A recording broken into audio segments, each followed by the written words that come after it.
Ladies and gentlemen, welcome back to the channel. Thank you for tuning in. It's your guy Jay. We're going over all the demo that we did over the last week on our new flip here in beautiful South Florida. We got a lot of stuff to go over, a lot of crap thrown away, a lot of junk tossed out. So let's not wait, let's get right into it. Let's go.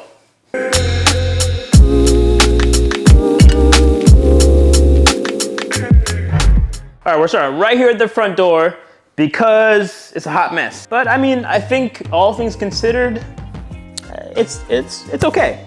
It's not great, it's not bad, it's okay. So we ripped up all the bad floor that was here. We got just our plywood down right now. And what's great about getting back to the plywood, you're now at what they call the subfloor, right? The subfloor is what goes right on top of the existing joists. Joists are those wood beams under the floor, runs all the way down throughout the house. The plywood sits on top of that, and then your finished floor sits on top of that. So right now we're on the subfloor, and what we're looking at is some wood that's in pretty decent condition. So at some point from someone, I don't know who, they did some work in here where they replaced it and they put down this plywood. Thankfully the plywood's in really good shape.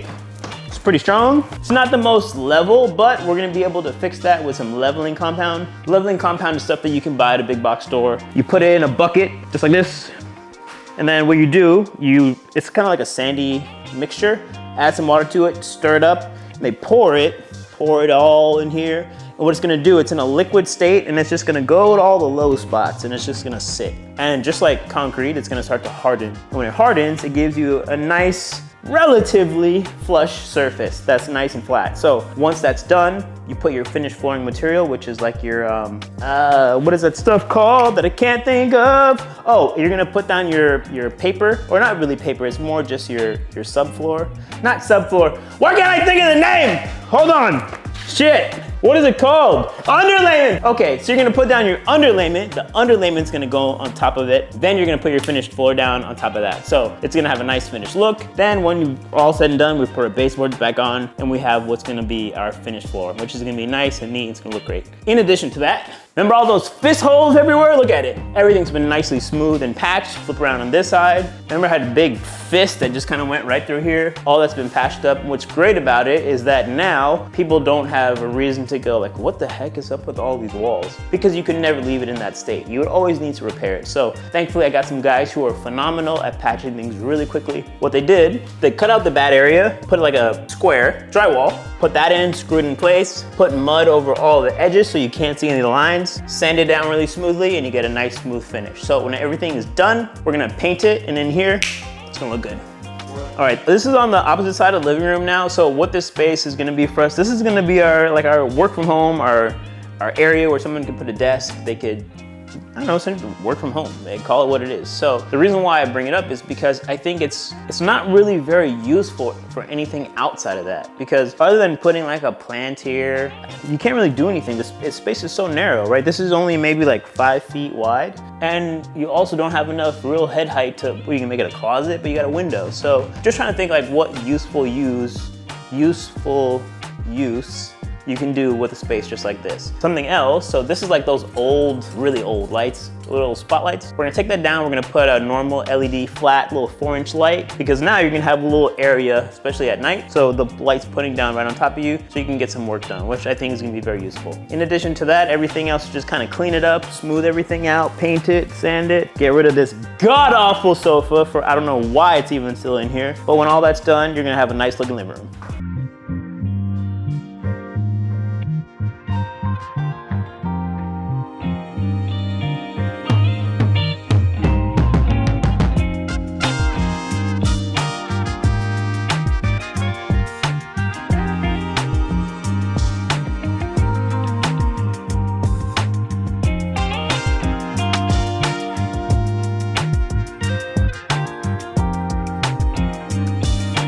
Okay guys, we are inside the first bedroom of this house, which is gonna be the guest room, and we have a lot to unpack here. We've got a number of issues from electrical to floors to framing.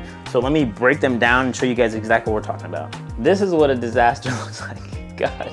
So something that just drives me crazy. It's just how much work old houses are. So if you guys are getting into flipping and you want to do flips, I'm all for it. I'm the biggest supporter of it. Always make sure you buy things at the right price so that in the event that you end up with a house like this, you actually have some money to deal with it. So let me show you what we're dealing with here. This is a giant window, right? This is a big ass window.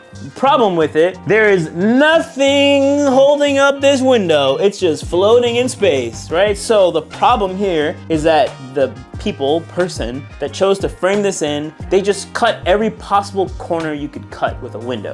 Now, let me explain it. So this at some point was a front porch. And as a front porch, everything was fine. This was all open. My guess, this was probably a screen. Everything was screened in here and then turned into a bedroom at some point because it was just a 1-bedroom house, and having a screened in porch is pretty useless if you only have 1 bedroom. So by making it more usable, which was a space, which is great, problem is you have people that do stuff like this. They took one solid piece of wood and they tried to make something out of it, and the rest they just put dog shit in here. So something we're gonna have to do, we're gonna have to rip all this crap down. We're gonna put proper stud framing in, which is 16-inch centers. And what that means is the center point of here to the center point of the next stud should be 16 inches from space to space. So we're gonna have to make sure we frame it properly. Once we get that in place, then we're gonna have to trim everything out so we can properly fit a window and not just have random 1x2s holding up, or 1x3s holding up this. I mean, man, this is the stuff that causes me stress. But I don't say that because I want to discourage people. I say that because this is the real side of doing these things. So all things considered, you do need to do the things that are gonna be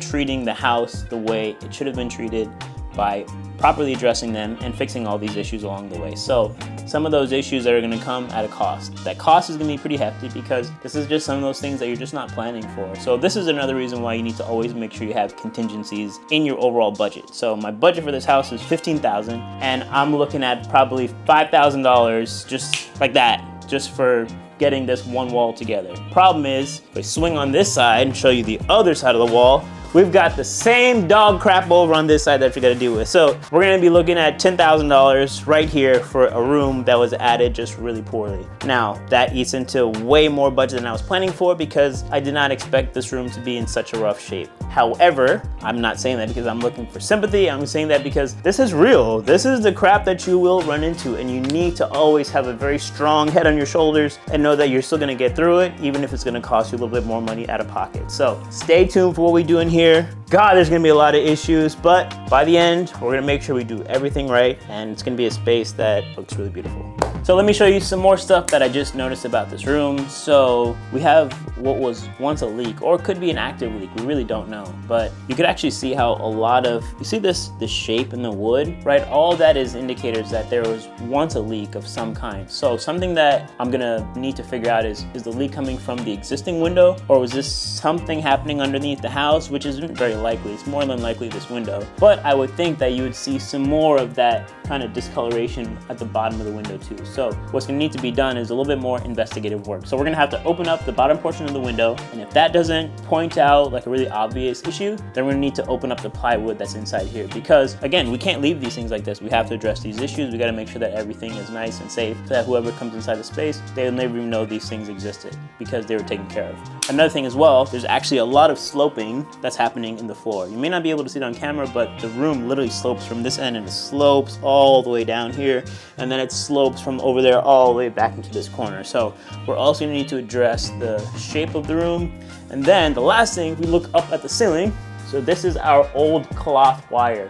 Now, the problem with cloth wire when it comes to Florida is that you no longer get insurance if you have cloth wire inside your house, so it's gonna need to be replaced. So thankfully, it's the only instance in which there is cloth wire in the house. I just need to get my electrician to come in here so he can identify it and then get that thing repaired. So a lot of stuff to do inside this room. This is definitely gonna be the biggest headache, but I do know that we'll be able to address every single one of these and take care of the house, take care of the bedroom, and really make it look up to date along with the rest of the house.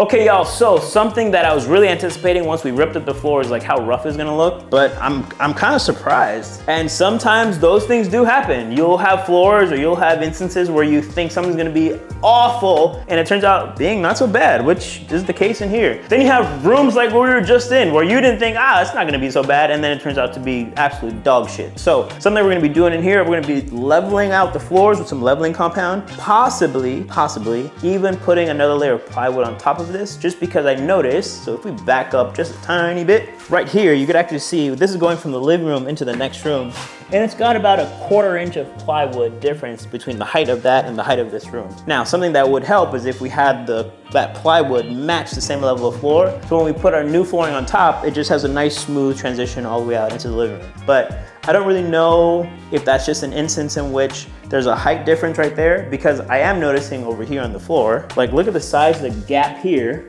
and look at the size of the gap. If you swing all the way around, like look, there's a huge gap, right? There's like a 3/4 inch gap in the floor there. So in order to really minimize that, it would be helpful for us to at least get something down first and then have some leveling compound go above that. That way we get a nice even transition when we put our floor down. So you're gonna have to stay tuned, because I honestly don't know what's gonna end up happening, because we really have to decide, is it best in certain instances because of how the floor undulates to just level compound the whole thing, or to actually put the plywood down. So yeah, let's see. Something I wanna point out too is the fact that we have a lot of these holes patched up over on the walls here too. Now, I kind of mentioned it in the living room, but the guys that we have, they're doing a lot of the work inside the house, man, these guys are awesome. They are so on top of it. So all this has been patched up, really big fist holes cut out, new drywall, sanded down smooth. It looks great. So once we're all done here, we'll get this painted. That's gonna be amazing.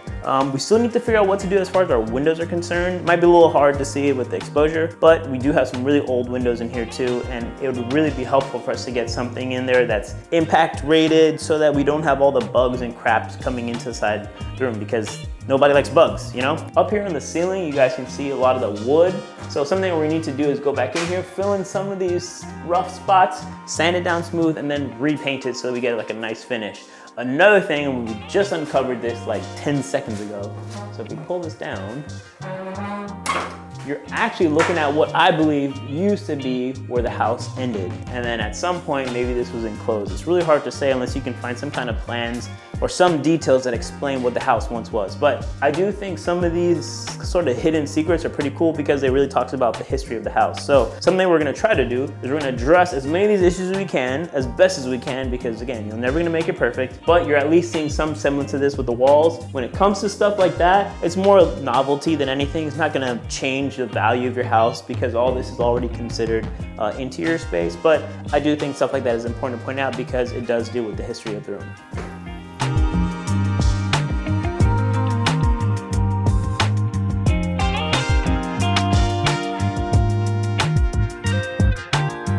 All right, we're now inside the kitchen, which is dark as hell, but I do think when all things are said and done, we'll get the proper lights in here. It's gonna look a lot better. So we smoothed out the wall because it looked pretty rough before. We still need to throw away these countertops, even though they're in okay condition. They're not the best, but for a rental, they could work. It's just not something that I like to keep, because I just think stuff like this detracts from what a kitchen could be if you just make it all new. Same thing over on this side. We kind of mentioned it in the previous episode. We're gonna be demoing a lot of this stuff, tossing it out, but at least want to point it out because there was a lot of demo stuff that was done. It's just the guys are moving kind of fast and they're doing it in different stages. So it's hard to get like a nice clean overview of the entire house at one time, then another clean overview, right? Things are just kind of happening in pockets. But you're gonna see in the next one, we'll have a lot more stuff done. This will be gone for sure. And we'll have a lot more of the walls sanded down. So I'll kind of swing over into these other two spaces really quickly and show what they look like.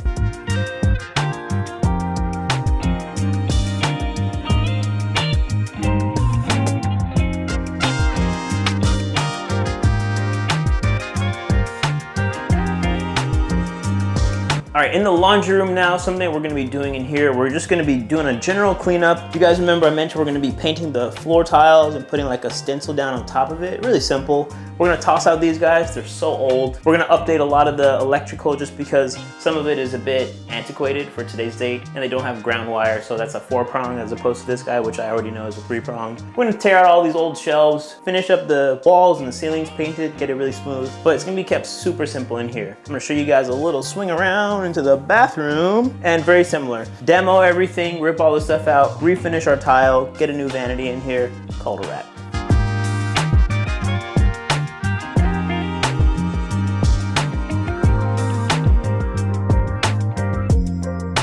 Okay, y'all, that wraps up this week's episode. Thank you for tuning in. Make sure you guys tune in next week. We're gonna have a little bit more demo done. We're gonna have some more stuff painted, smoothed out, looks really nice, get it nice and finished. And we're also gonna have some more updates to the countertops. So we're talking the kitchen, we're talking lights, some electrical updates, the framing in that god-awful bedroom over there. So make sure you guys tune in for that. If you guys haven't already, make sure you guys follow the channel, subscribe here and on Instagram at jabrams. And be sure to turn on the post notifications so you're always up to date whenever a new video drops. So until next time, catch you on the next one.